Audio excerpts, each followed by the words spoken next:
மொழியை பிழையில்லாமலும் மொழியை குறையில்லாமலும் மொழியை சுவைகுன்றாமலும் பேசுவதற்கு ஒரு குழந்தை மீனாட்சி அம்மையை பற்றி குமரகுருபர சுவாமிகள் எழுதிய பிள்ளைத்தமிழில் 3 பாடல்களை பிழையற படித்தாலே நாக்கு மொழியின் எல்லா லாகவங்களுக்கும் அசைந்து கொடுக்கிற ஆற்றலை பெற்றுவிடும் என்கிற அளவிற்கு மொழியின் சூக்குமங்களை உள்ளே வைத்து எழுதுகிற ஆற்றல் குமரகுருபரருக்கு இருந்தது. பின்னாளில் இத்தகைய மாபெரும் ஆற்றலை பெற்ற குமரகுருபரர் குழந்தையாக இருந்தபோது 5 வயது வரையில் பேச இல்லை. கவிபாடும் குடும்பத்தில் பிறந்த ஒரு குழந்தை மூங்கையாய் இருப்பது பொறுக்காமல் குழந்தையை தூக்கி கொண்டு 5 வயதான குழந்தையை தூக்கி கொண்டு தாயின் தகப்பனும் திருச்செந்தூருக்கு போகிறார்கள். திருச்செந்தூரில் போய் பாடு கிடக்கிறார்கள். நம்முடைய சமய இலக்கியத்தில் பாடு கிடத்தல் என்றால் மனம் மெய் ஆவி இவைகளால் வேறு எதையும் சிந்திக்காமல் திருக்கோவில் வாசலிலேயே கிடப்பது. 48 நாட்கள் அப்படி பாடு கிடப்பது. குழந்தை பேசுகிற வரையில் ஒரு மண்டலம், 48 நாட்கள் பாடு கிடப்பது. பாடு கிடந்து 48 நாட்கள் முடிந்த பிறகும் குழந்தை பேசாவிட்டால் இறந்து போவது என்கிற உறுதியான முடிவோடு மூங்கையாய் ஊமையாய் இருந்த குழந்தையை எடுத்துக்கொண்டு திருச்செந்தூர் கோவிலுக்கு வந்து தாயும் தகப்பனும் பாடு கிடக்கிறார்கள். 45வது நாள் இரவில் குழந்தை விழித்துக் கொள்கிறது. விழித்துக்கொண்டு குழந்தை முதலில் சொன்ன சொல் அம்மையே அப்பனே என்பது. நண்பர்களே, இது கதையா பொய்யா மிகையா என்பதையெல்லாம் தாண்டி மிகுந்த கவித்துவமாக பாவேந்தர் பாரதிதாசன் இந்த நிகழ்வை குறிப்பிடுகிறார். வேற்படை முருகப்பிள்ளை குமரகுருபரன் தூங்கும்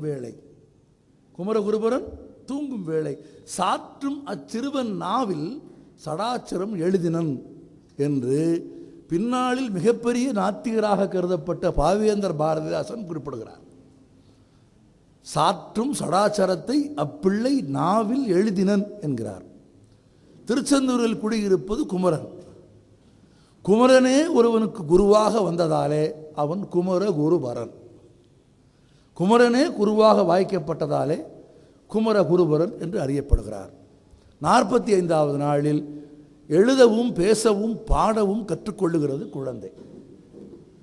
கற்றுக்கொண்ட குழந்தை செய்த முதல் காரியம் தான் பிறந்து வளர்ந்த ஊரை பற்றி ஒரு கலம்பகம் பாடுகிறது. அவர் பிறந்த ஊர் ஸ்ரீவைகுண்டம். ஸ்ரீவைகுண்டம் என்றால் அது வைணவத்தலம் என்று நம்புவார்கள் என்பதாலேயே சைவர்கள் அதே ஊரிலேயே ஒரு சிவன் கோவில் கட்டி அதை கைலாசம் என்பார்கள். கணக்குப்படி பார்த்தால் தாமிரபரணி கணையிலே மட்டும் 9 திருவைகுண்டங்களும் 9 கைலாசங்களும் இருப்பதாக ஐதீக நம்பிக்கை. இன்னும் சொல்ல போனால் திருநெல்வேலி கோவிலிலேயே தாமிரபரணி ஆற்றில் விளைந்த நெல்லை சுவாமிக்கு படைப்பதற்காக ஒருவர் கொண்டு வருகிறார். கோவிலுக்கு கொடுப்பதற்கான நெல், கோவில் நிலங்களில் விதைப்பதற்கான விதை நெல் கொண்டு வருகிறார்கள். வருகிற வழியில் மழை பெய்கிறது. விதை நெல்லின் மீது மழை விழுந்தால் என்ன ஆகும்?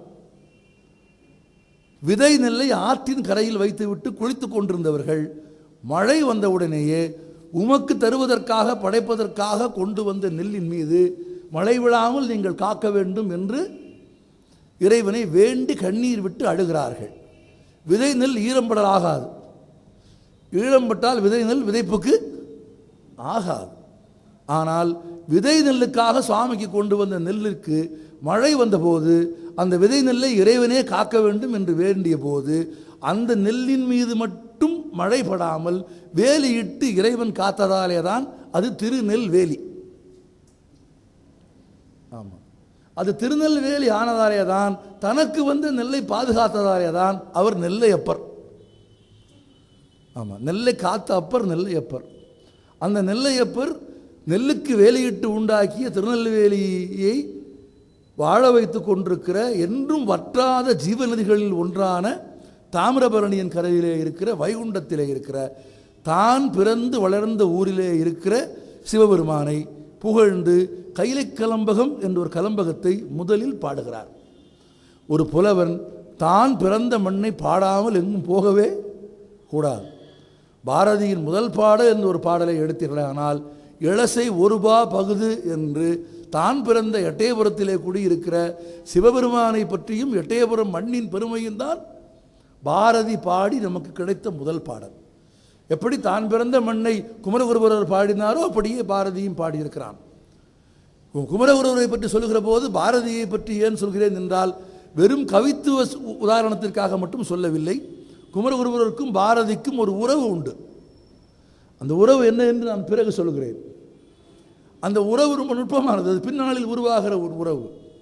தான் பிறந்த கைலையை பாராட்டி, தான் பிறந்த மண்ணிலே இருந்த சிவபெருமானை பாராட்டி, கைலை கலம்பகம் பாடிய குழந்தை தன் பாடும் திறனும் ஆற்றல் காரணமாக இறை நம்பிக்கை கொண்டு குழந்தை பேச வேண்டும் என்று எந்த பெற்றோர் இறங்கினார்களோ ஏங்கினார்களோ, எந்த பெற்றோர்கள் பாடு கிடந்தார்களோ, அந்த பெற்றோர்களை விட்டு ஊர் புறப்படுகிறது. 45 நாட்கள் பாடு கிடந்து குழந்தை பேச வேண்டும் என்று தவமிருந்த பெற்றோர்களை விட்டு குழந்தை தன் ஊரை விட்டு புறப்பட்டு எல்லா திருத்தலங்களையும் பாடப்போகிறது. பெரும்பாலாக வைணவ சைவ திருத்தலங்களை குறிப்பிடுகிற போது அது தொன்மையான திருத்தலம் என்பதற்கு அடையாளமாக ஒன்று சொல்வார்கள். அது பாடல் பெற்ற ஸ்தலம் என்பார்கள்.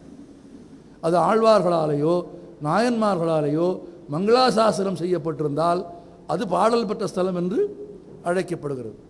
எல்லா ஸ்தலங்களையும் பாடுவதற்காக 7 வயதிலேயே ஊரை விட்டு தாமிரபரணி கரையை விட்டு கால்நடையாகவே வைகைக்கரைக்கு வந்து சேருகிறார் குமரகுருபரர்.